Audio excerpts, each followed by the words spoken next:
Ugh. How you doing, Ronnie? We got Ronnie from the Throbs. Ronnie, Collie, how you doing, man? Hey, doing well, doing good. I was telling you earlier how much impact you had on all of us in LA. On there was different phases of the Throbs. We first had that cassette. Do you remember the cassette? I mean, it wasn't a put out cassette, but it had Nuclear Attack in that first batch of songs. Yeah, those were demos of a lot of the songs that I brought with me from Toronto. Okay. Because Nuclear Attack was actually done with the original Throbs in Toronto, Canada, Hamilton, Toronto area. Um, so yeah, those were demos. But Okay. yeah, those I mean they were pretty good for the time. I mean, it got a good buzz going for us. So Yeah, yeah. you know How what's did you? funny is I was playing these songs in Toronto, Canada for quite a few years, and then coming to New York at the time, and it just sort of took off because I think states got it. In Canada, everything's sort of they're just more I guess laid back or something like that. I'm not sure, Yeah. but It, New York got it. was it wild? What brought you to New York? What drew you The there? Throbs. I wanted to. I came down here. I actually went to the Limelight. I think I drove down with a couple girls or something like that to New York, and then went to Limelight. I think I met Danny and Pete Kagan at the time, and just hung out with them all night. I forgot who was playing at the Limelight that night, but they said I said, yeah, you guys want to get a band together? I'll move down here. And they came up to Toronto, I guess, a couple weeks later and got me, picked me up, said, get in the car, we're going. Amazing, man. Was it So wild? I mean, to take over New York City, because I was from Jersey and moved to LA, and it was like a big culture shock of just New York was built on rock and roll at that time. For you to go down into that culture, was that wild? it was, I probably had like 30, $40 Canadian money in my pocket at the Oh time. my God. I think a duffel bag of clothes, and I had some guitars and amplifiers at the time too. So those got shipped. I think it was Anthony that actually drove us down here. Anthony Schmidili? Yeah, I think Wow. I think he drove up to Toronto to get me and drove me back to New York. Oh my God. Anthony's such a good dude, man. I love him. Yeah, he's a good guy. I haven't seen him in years. Yeah, I met with him a few months ago. We went at Starbucks and he's better than ever. Still just talking and laying down the law and Right just on, smarter than ever. He's doing great. right on. Where's he in? Is he in LA or? Yeah, I think he's in Burbank or something like that. Yeah. Are All right. you in LA right now, right? I moved back to LA. I was here for I don't know maybe 10, 12 years. I took a chance on Texas for a year. I couldn't take the cold and the heat there. It was like insane. Yeah. And it was just, I moved from Toronto to get out of the cold and shoveling in New York from shoveling snow. And then it wasn't that bad of a winter, but it was bad enough that I had water pipes breaking and I was out in the fields. I had 7 acres out there, but I was out there fixing water pipes. That's really not me. Yeah. People don't know because I grew up in Jersey, snow and just people going to work and just this Oh yeah, heaviness that's on that. Then you go to LA and it's like an 88. It's Monday night. Nobody's at work. Nobody's Monday and no snow, no nothing. It's a different right. look at where you're at right now. Palm trees, everything. It's wild. Yeah, exactly. Yeah, And so we moved back here, I guess maybe half a year ago or something like that. So okay. You have to back hook. to You'll have to hook up with Anthony at some point. He's a great dude. We've talked about the Throbs for years. Him and I. I pump him for information. You know what I mean? yeah, right on. And then so then you go and it was funny. I always took you guys, so in my heart and changed a lot for me and think the way I wanted to do things. Um, but I was listening to Bill Simmons' podcast and Brian Koppelman, the creator of Billions, was on and amongst other shows. And he was describing at the late 80s what his perfect New York night was. And it was going to see the Throbs at Right on. CBGB's and then going to get something to eat late at night at some diner. He was talking about, I was like, wow, it was that Right on. big a part of the culture as I thought it was. Right. You Yeah. guys were the center. I mean, there was all the articles written back then saying we were the New York's answer to Guns N' Roses and everything. And I mean, I've always said this. We had Bob Ezrin produce the album, but we always said we want to record and release the album that we wanted to make. You know, even though Bob Ezrin was is a great producer and he had input, it was still our songs and the album we wanted to make. It wasn't massively overproduced and everything. We had a Yeah. little bit of play on the album and stuff. But I've always said that because if you don't believe in the music yourself, who else is going to believe it, right? Yeah, and it could get away from you with Bob Ezrin. I was friends with Kim Fowley, and he said Bob Oh yeah, Ezrin sometimes would just make a few records just to make money for Christmas presents for his kids because people wanted the guy that did Kiss. He did Hurricane, and I like Hurricane, but he could have stolen your band away from you and hijacked your band easily. right. I remember in pre-production we had a little downtime, so we're in the studio and we start playing Alice Cooper. Alice Cooper's "Isn't My Body," and Bob Ezrin listens up, and Dick Wagner's there too. Listens, he goes, "Well, that's a great song. That could be your first single." So, well, Oh we all my God. Didn't even know. he didn't even know it was, at the time he didn't realize it was Alice Cooper's song. I guess he didn't remember.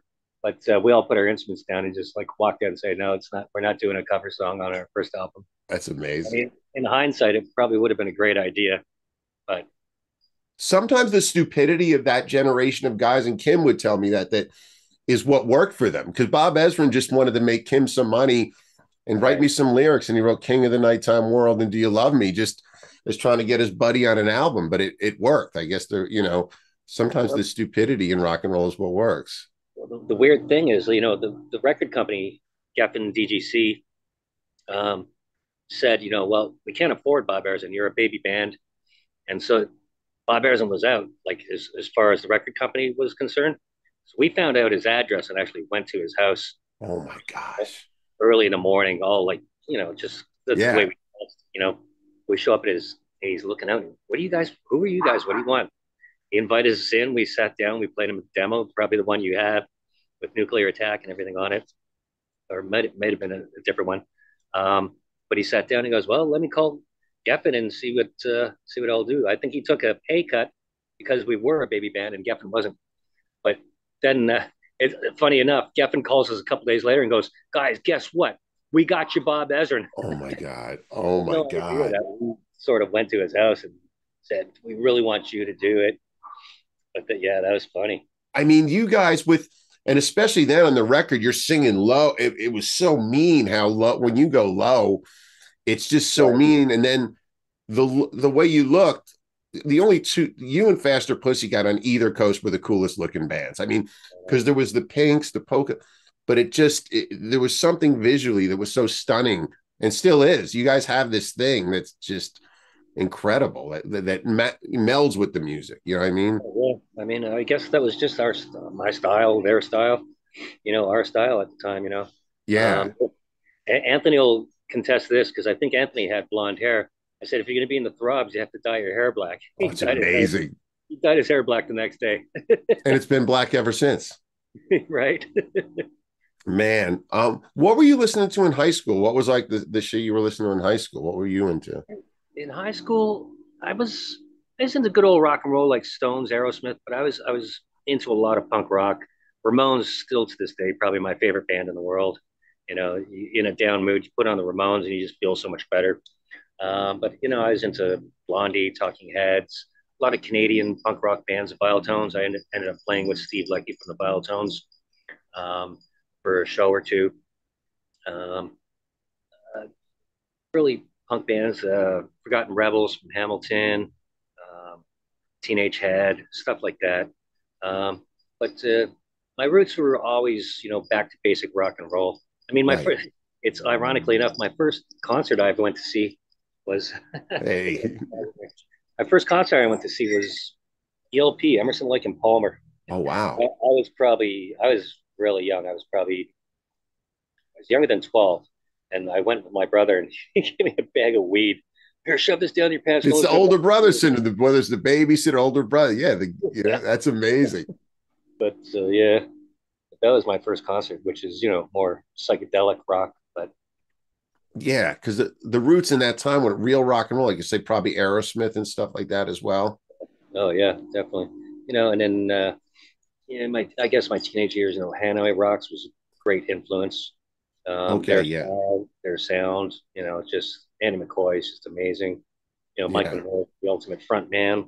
You know, Yeah. so I didn't know anything. I mean, I've seen that until I moved to a major city, how much, and then actually playing with Andy McCoy for 15 minutes, oh yeah, but that was a big impact and a game changer, as were you guys.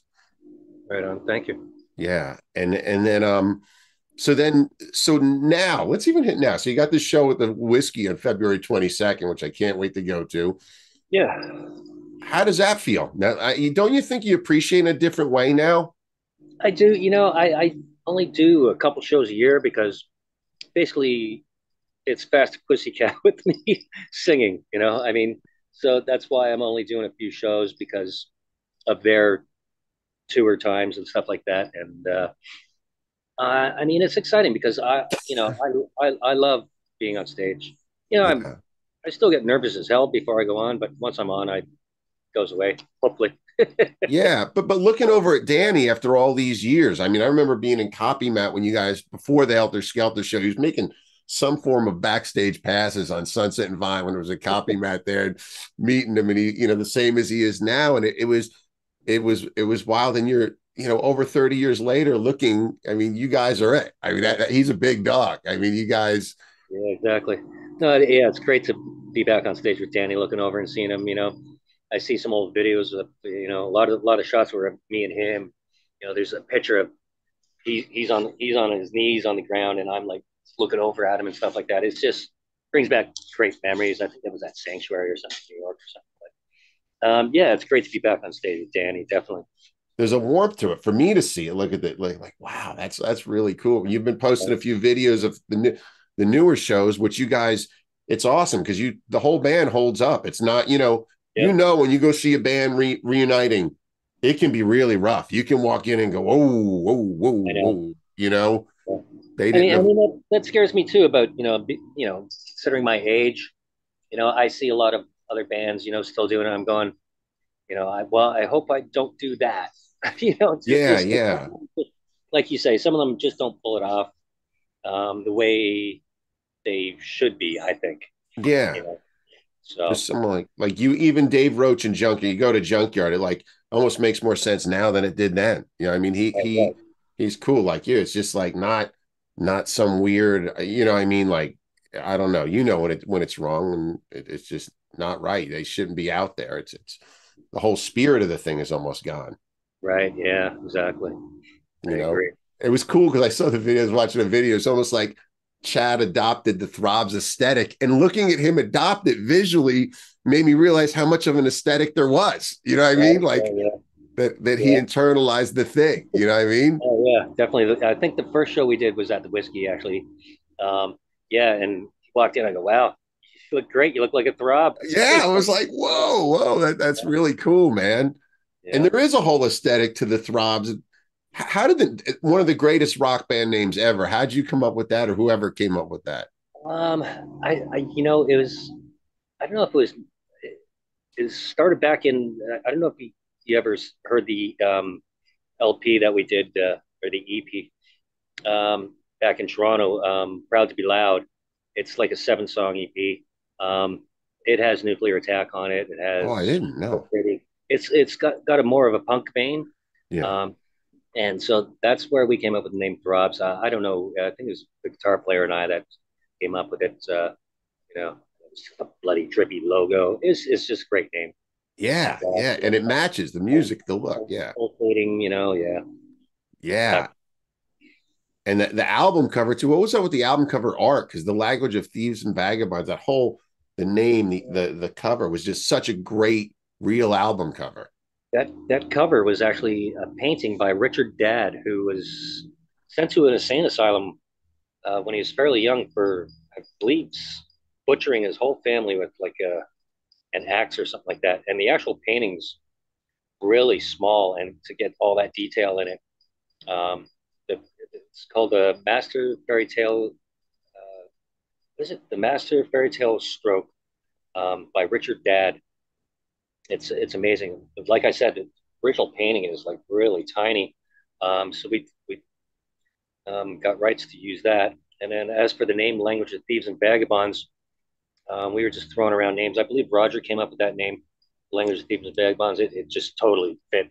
Oh yeah, yeah, yeah. So Just like you say, the whole Throbs concept, and then the video was so cool. Were you? I mean, you guys, at that point, you seemed to, still do. I was actually nervous. You come in. There's certain people just that thing, and you made a video. Is it did it was that wild knowing you're going to be on MTV making a video, or you just yeah, everything's coming so fast? And that had to be so exciting.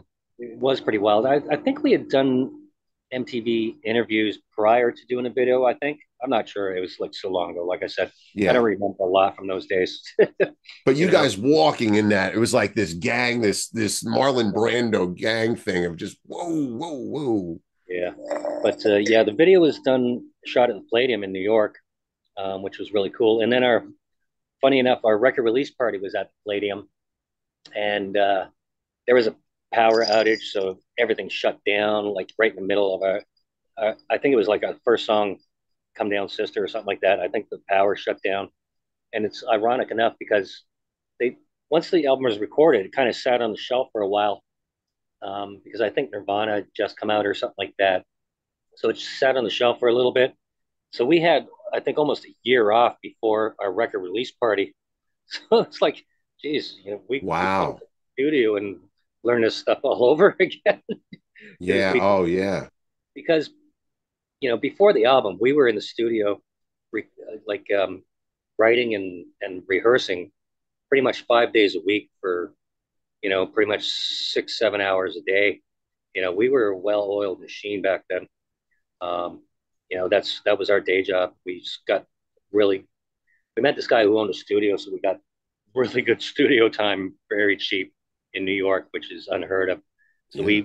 like I said, we rehearsed like 6 hours a day, 8 hours a day for 5 days a week. Um, at night, Stanny and I would go out and promote the band. That was the ritual then. Yeah. Like for, bands that work, you had to work to get that's one thing people don't realize about bands like the Throbs and Guns N' Roses and Faster Pussycat, the amount of work that went into being in those bands. I know Guns had 9 hour rehearsal day when they were writing that album. And there's so many bands. You probably remember the guys that were more into hanging out because there were girls. Why form a band when you can just hang out and do? Right? Exactly. Yeah. Yeah. I remember when I first moved to New York and started, Danny was working at this place called Butterfly. It was kind of like a head shop, t-shirt shop. Okay. I had nothing to do. I just go hang out down there all the time. And then, I think I still had big spiked hair at the time. And the shop owner comes up to Danny and goes, why is your friend here like all the time?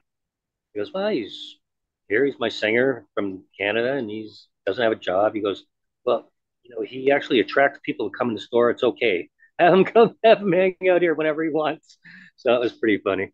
That's kind of part of the template then, because I know Brent and Tammy. Brent would go to hang out at a retail slot when Tammy worked there, and just one guy even having a job meant some responsibility, which you probably Right. applied to your band. You know what I Right. mean? Yeah. Wow, that's and Anthony said I think you guys met him at Trash and Vaudeville when he was working there. Possibly. Yeah. Yeah.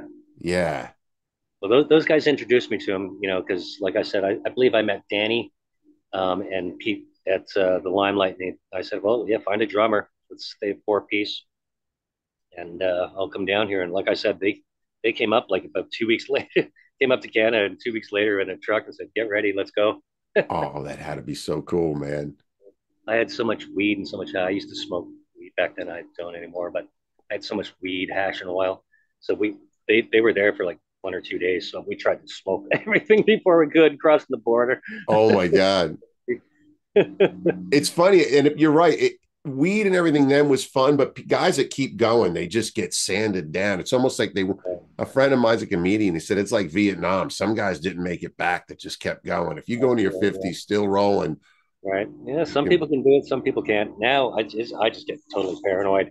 It's like yeah, I can't I'm the do it. same. Yeah, But I started smoking weed when I was probably like 11 or 12. So I've had my share. So I'm good. yeah. I remember not to dwell on Sebastian, but I met him as a kid, and he said me and Ronnie Sweetheart would go to 7-Eleven. We just get stoned and stand at 7-Eleven and look fucking cool. We would Right? just do our hair. He's like, we would just Oh, do our hair, man, and just go stand at 7-Eleven in Canada and just be cool. yeah. I remember we'd go down to the beach. I don't even remember what beach was in Toronto, but we'd like hang out on the beach with our hair all done up in like cut off jean shorts, like the old days, and just hang out at the beach, chick watching, and just hang out and smoke a lot of weed.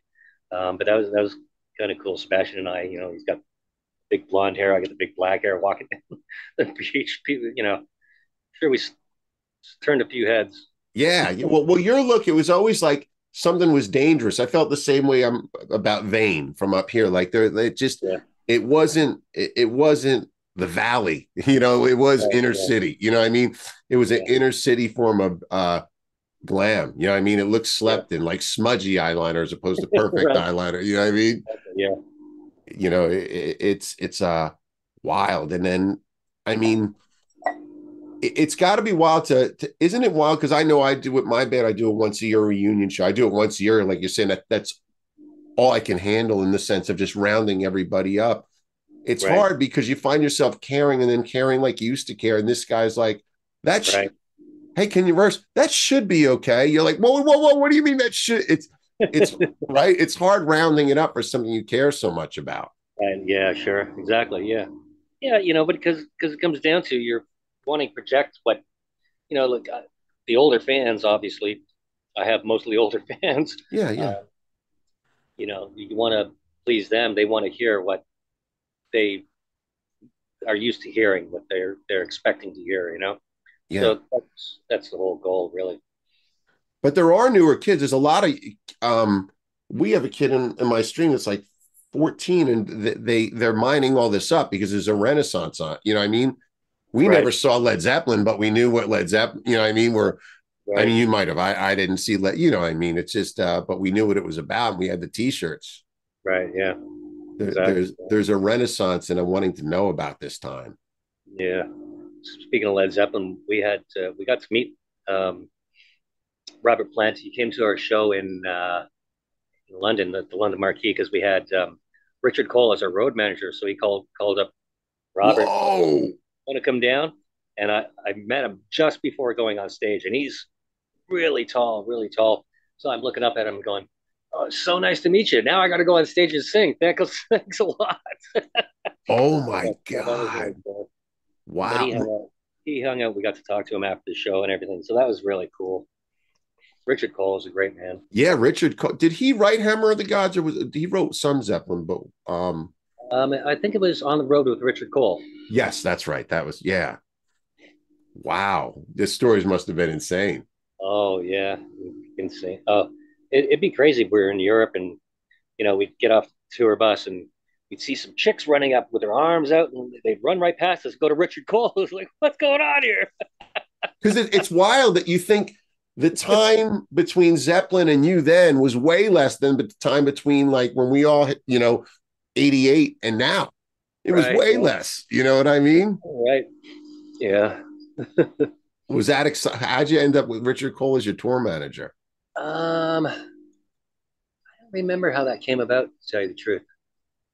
I, I, I think we were just shopping around. I think he was kind of semi-retired. Same thing that happened with Bob Ezrin. He was like Yeah. really sort of semi-retired. He wasn't really producing anymore. And then we ended up getting him. I don't quite recall how we ended up with Richard Cole, but thank God we did. He had, like I said, he had some great stories. Well, We were, guys, yeah, hey, you so and Guns N' Roses. what happened to all that money that was Oh man. missing from that show? What was it at not Maple Leaf Gardens at in New York? Uh, what the hell is the Madison Square Garden? Madison Square got what all that money that went missing goes.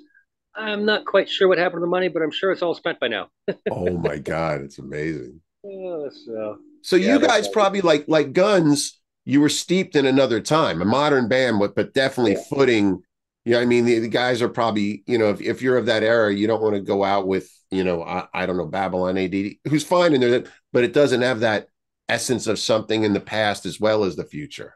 right, exactly. Yeah, we sort of, you know, because I guess our genre of music was really like sort of 70s sort of stuff. Yeah. So Oh, you know, 100%. these are the people that worked, with our idols at the time, I suppose. So, you Yeah. know, When you think of the throb, you go like, this is, I was thinking, it's like rock and roll. I mean, it's pure in the essence of the rebelliousness of Chuck Berry, Little right. Richard and everything, Yeah, and it's that spirit. It continues that spirit. right. And then you know what's something I love, dude? Honey Child. Wasn't that Yeah. How Did We Get This Way? I just always remember being brokenhearted and just cranking that song. What a great song, man. Yeah. It's on. The girls all love that song, obviously. Yeah, yeah. Your album, it's such a great art because you go from underground and then you have that. It was Right. just such a great collection. Yeah, yeah. It's I think I've said this in interviews before. It is like, you know, an album in its whole, but each song has its own story, but it melds together, creating the throbs, it's Roger wrote Strange Behavior as we were in the studio. Oh Um, wow. that was never that was written while we were in the studio recording, and that's a great song too that Roger wrote. And it's sort of that's the last track, and it's just I think that's the perfect last track on the album too because it is strange. It's different from kind of the rest of the stuff on the album, but in a sense the same, because Yeah. it opens with like underground with the chiming guitars and stuff like that. So you know, But you're right. No, the Throbs record was a ride, like a Zeppelin record, like Guns ending on Rocket Queen. Because I remember, I did my time in LA. I did and coming back to New York, that same year I moved there. When I was 18 in Jersey, couldn't go to clubs in New York because I wasn't 21, but then I moved to LA. But underground felt like walking in the limelight because it was so, oh my God, this is different LA. This is pretty dark. This is right? that Yeah, church. And it felt like that song and your band, that's what I thought Koppelman was saying, felt like New York City.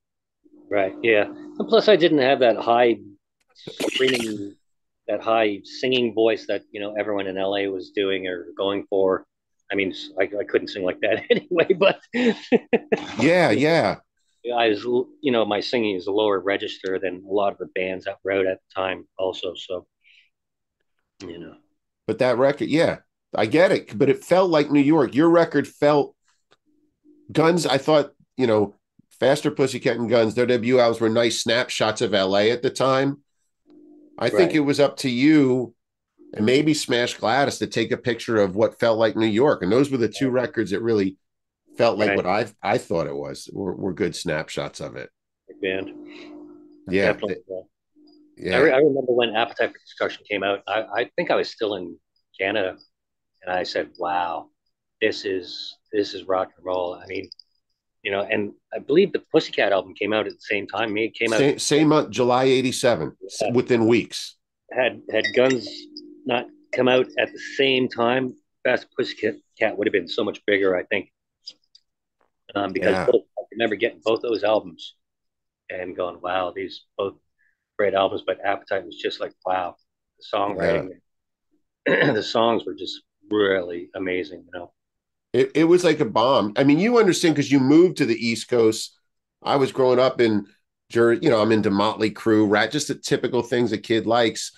Right? But the Guns record rocked my world, and I moved to California because within 3 weeks I went to see both of them at L'Amour's. I don't know if you remember L'Amour's in Brooklyn. Yeah, And yeah, just there was a band Playmate, one of those bad bands from New York that the dummy mentality. And the guy's just like Easy-O open for Guns, and this guy's like oh, yeah. older guy than me. He's like, "You fucking like that? They're fucking loose as fuck. This band can't play." I'm like 18, like, dude, the singer just dove over our heads. The guitar Right, player got on the stage from the front of the stage. right, Like, you know what I mean? And like, this is dumb. You know what I mean? right, Not realizing there was a subculture of the whole scrap bar and all that stuff, that there was a cooler part of New York than my version right. was L'Amour's. Oh yeah, I Do you remember that. I remember doing a show at Lamore's. It was my birthday, and someone bought me a birthday cake, and Sebastian smacked it right in my face. Oh, of I think it was course. before the. I think it was before I went on too. Um, so I had to sing with all sticky icing all over Oh me. my God. I sweat most of it off, as you know. Back then, I sweat and bled a lot on stage. Yeah, yeah. And My how about those pants? Those pants were so, dude, just the cool leather, colored leather. No one went colored leather. I think Axel might have went purple. And it was just, especially when you're a bad motherfucker doing it. Like it was, do you still have those? Do you those pants um, any? I I think they might be folded up somewhere. I've moved so many times in the last 10 years. I do have a great pair of burgundy pants I may be sporting for the show. I'm not sure yet, Yeah. So depending on depending it my waist size at the time. well, dude, you've held up great. You look great. I mean, you get it. It's it's awesome when a front man just keeps it together. You know what I mean? No, thank you. You know, Well pickled, I suppose. what just yeah. Well Uh, pickled. so it's the 22nd. Do you know about what time you go on and about how long you're going to play for? I have no idea what time we're going on. Um, I don't even know who's opening for us. I don't know. It's the whiskey. What time the headline bands usually go on? I'm not even sure. Yeah, is the 22nd? I'm coming, but is that a weekday or weekend? It's a weekday. I believe it's a Wednesday. Yeah, because the thing is, I remember I was talking with Davey. They just did their show at the Whiskey, and they went on too late. Sometimes that headlining spot, because everybody's older that come to see us, Right. Bane ended up going on at 11:30. It's rough on people. Yeah. Exactly. Yeah. Yeah. I'm not sure exactly. I haven't talked to Jake in about a week or so, so I'll have to find out what Yeah, the thoughts are. yeah, but But come down early and have a good time. yeah, yeah. Oh, I love it. I mean that part of the street, still the rainbow. Nothing's changed. It's just like Yeah. what an amazing place, right? I know my 16-year-old daughter. We've taken her to the Rainbow a couple times. She loves the Rainbow. I love their pizza, and I think she always gets chicken parm and spaghetti though. It's But incredible. just changing to another generation, you know. Yeah, it really is. Yeah, it's funny. There's a club, Dirty Mondays, in LA now, and I noticed that Grace McKagan plays there.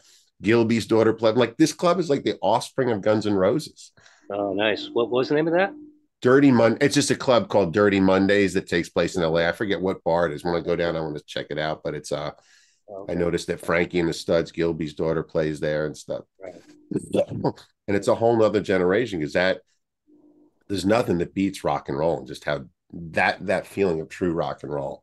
Right. Yeah. Especially in a small club, if it's the intimacy of small clubs and stuff like that. Takes me back to my roots, obviously. So Yeah. And though it's smaller, one of my best friends was saying that it's almost like when we were growing up, jazz wasn't huge, but it never went away. You know what right. I mean? Yeah. It's Yeah. like it was never not cool. You know what I mean? It's Miles Davis never went away. At one point, it was like metal. It took over the earth. You know what I Right. mean? Exactly. Yeah.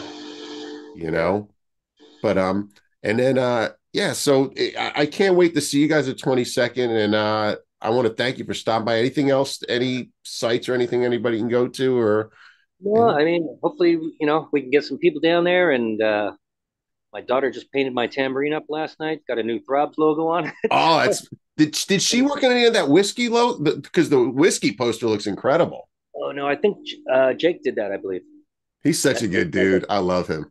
that does. Yeah, he's a great guy. Yeah.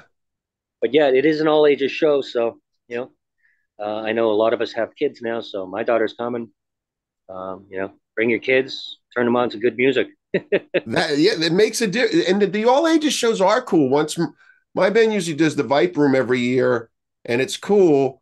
But we did the Roxy one year, and people bringing their kids, and especially as kids approach, like older, it made for a total different type of magic. Oh, yeah, yeah. My daughter, like I said, she's 16. She goes, Tom Kiefer's playing. We got to get tickets for that. Oh, it's amazing!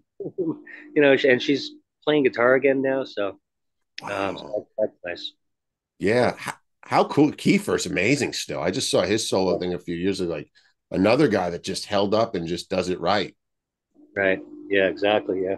There's a few guys like even Jeff Keith in Tesla, another guy that holds up per, just cooler, might be cooler now than he was then. Right. Yeah, exactly. Yeah.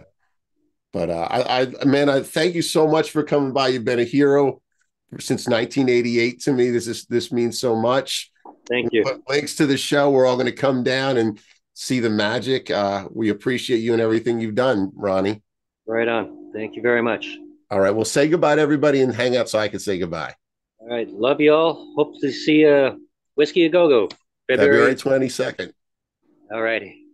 Take care, everyone.